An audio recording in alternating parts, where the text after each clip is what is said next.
welcome to this SESI Talks. Today, to join us again, we have MEP Mr. Walken. Thank you so much for being here. Our SESI Talks are part of the WEP project, which is the European project about the workers and the European Parliament and how we can connect the citizens and the workers to the activities of the European Parliament. And we know that we've gone through a really hard time. We're still trying to get out of it. And there are a few things that Europe has got set in mind and that is moving towards to. And we're talking about being social, digital, and climate neutral. And Mr. Walken, why do you think this is the only way for Europe? Well, to be honest, we have no other choice. So the catastrophic effects of global warming become obvious and more obvious from year to year. So just recently, the IPCC report on the physical science basis has shown that extreme weather events are becoming much more likely. People are, and they are absolutely right, they are demanding urgent action. At the same time, we have to put in motion a just transition, and this is also important. Either it will be just or we will encounter grave social problems, and I think no one wants that. So the agreement on the first EU climate law was an important cornerstone for this just transition. True, we in the European Parliament, we've pushed for much more ambition and a higher, especially Paris-compatible 2030 reduction target. But the European Parliament can also claim some successes. So for the first time, climate neutrality in 2050 is enshrined in law and negative emissions are foreseen. So this path will be accompanied by a new scientific advisory board, which will critically examine the ambition. So we need quick, big steps before 2030. This is absolutely sure. And the Fit for 55 package offers, from my perspective, a unique chance to comprehensively adapt European legislation to the requirements of the Paris Agreement and to breathe life into the at least reduction by 55% of the EU climate's greenhouse gas reduction target. So the at least needs to be filled with legislation. And there are some cornerstones from my point of view, which we need to put in place. So we need an assertive public transformation policy that does not rely on the market and does not shift responsibility to consumers.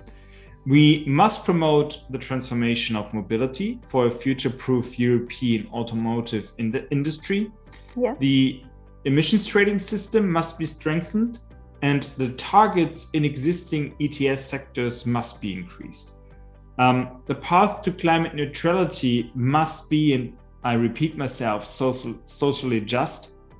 So in addition, we need protection against climate dumping from climate damaging production in third countries. And this is also part of the socially just transformation policy. And we need renewable energies. They are our future and we need to use them now. And finally, we have to tackle the climate and biodiversity crisis together. So on the digital aspect, the digital world has become a natural extension of the real world. We therefore need strong rules that on the one hand guarantee fundamental rights of citizens online, and on the other hand, the digital transformation shouldn't harm the environment. So with these two things in mind, I think we can move forward swiftly. Absolutely, and focusing exactly on the European EU environmental policy, what has been done so far to protect its ecosystems? Yeah, so environmental policy has been enshrined in the Treaty of the Functioning of the European Union since the Maastricht Treaties in 1992. So we've seen a lot of legislation since then, but even already before, So, for example, the Habitats Directive from 1992, or the Birds Directive from 1979, or the Urban Waste Water Treatment Directive from, I think, 1991. So they are all cornerstones of EU environmental legislation, and they have achieved a lot of progress in the member states. But nevertheless, we are far from reaching the overall goals of, for example, the Water Framework Directive or the Habitats Directive. So obviously, we have to do more, and we have to use the powers granted in the articles of the Treaty of the Functioning of the European Union to move even further in the right direction. Absolutely. And as we all know, unfortunately, this summer has been marked sadly as one of the summer of fires. And regarding, for example, the forest fires in the Mediterranean, do you think, or does the EU have sufficient mechanisms and tools to deal with future natural disasters?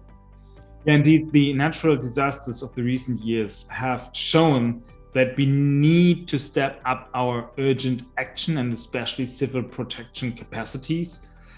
Doing this the European way in solidarity is still really, really needed. So facing the scale of the crisis, we have really to pool our efforts. So another point this definitely proves, by the way, prevention is much, much cheaper than disaster relief.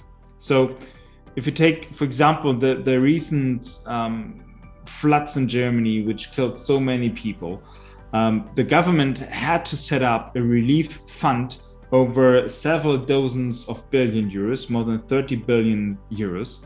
So therefore, enhanced climate action is definitely the cheaper way. So we needed to set up this fund only to deal with the damages caused by one single disaster.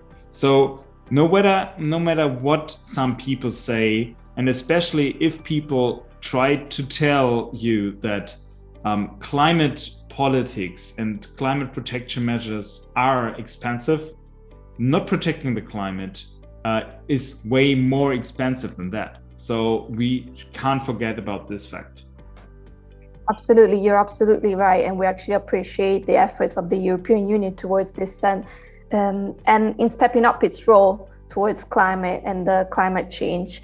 And we know that you, together with your colleagues, and obviously us as well as a trade union, we're going to make sure that there's going to be a social just transition also towards the digital and obviously the green changes that we're making. Thank you very much for your work and for our talk today. We hope there's going to be many more. Thank you again for your time, and I'll see you soon. Thank you very much for having me again.